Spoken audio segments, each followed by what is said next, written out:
Hello and welcome.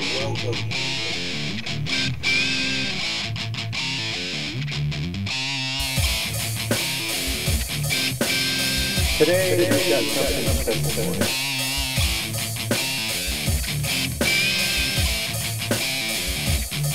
So sit down, stick around, and enjoy. Hello and welcome to a special review here, special movie review. Today, being a big G.I. Joe fan, I decided to do the review of the movie which I saw this weekend, G.I. Joe, The Rise of Cobra.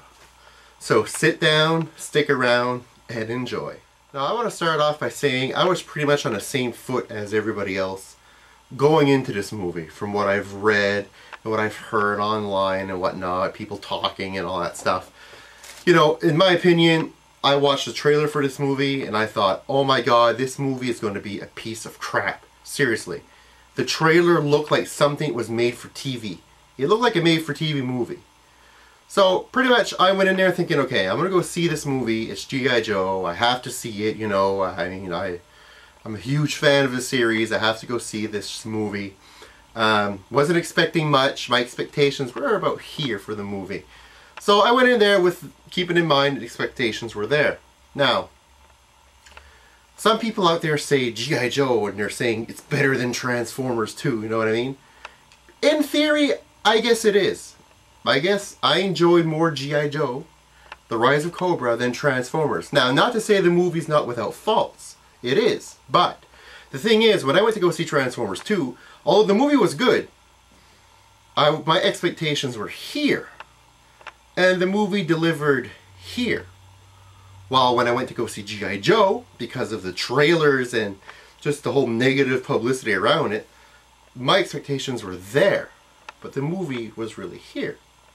So, I guess it made the movie experience for me even more enjoyable, sitting down watching this, and seeing basically a 2-hour movie of non-stop action from opening scene to end. That's pretty much what it is. If you're in for an action movie, you love action movies, go see this movie. It's definitely a huge action movie.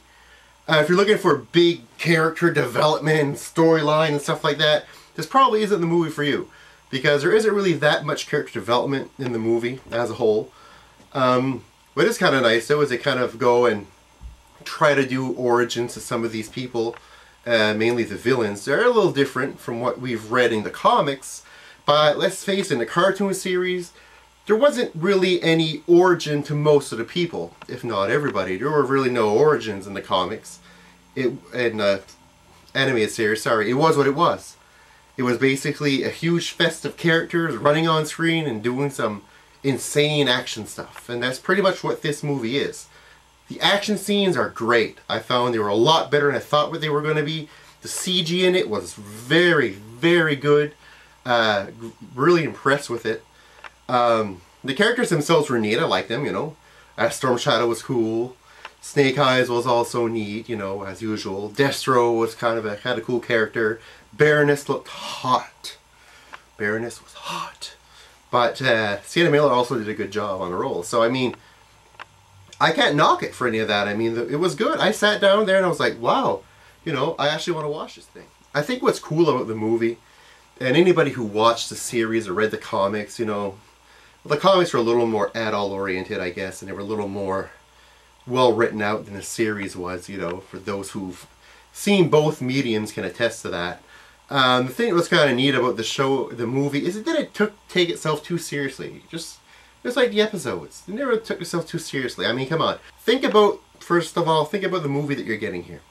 You're getting a movie based on a 1980s property, cartoon, where basically all it was were good guys and bad guys fighting it out, shooting lasers out of guns and expelling bullet cartridges. Which pretty much made no sense at all. I mean, what did they do? Did they take the bullet shell and instead of putting gunpowder in it, just like crammed in laser? Can you measure laser? Can you buy laser by the pound, scoop it up and pour it into these bullets? Like, what is that? So, I mean, you gotta look at the source material. That's what it was.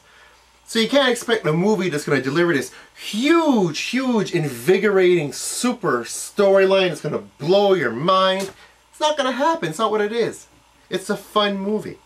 It's a fun action movie, and I enjoyed it. And I enjoyed it more than I enjoyed Transformers 2 because my expectations were so low that it over-delivered. So I was like, yeah, this is awesome.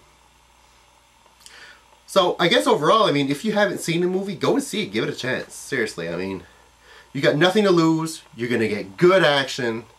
And you're going to get a few chuckles out of it. You're going to see some nods for the big-time fans to the original series, which is kind of cool. So overall, I'm going to give this movie a definitely watchable rating. And actually, I'm going to rate it even better than that. I mean, I think this movie is good. Definitely a lot better than I thought it would be. And I would definitely go see it again. If not for anything else but the Baroness. Alright guys, that concludes my G.I. Joe review. So, spoiler free too, as you notice. So, don't forget to visit my website at www.askevanything.com. And don't forget to leave a comment. And what are your thoughts on G.I. Joe the movie? Till next time guys. Later.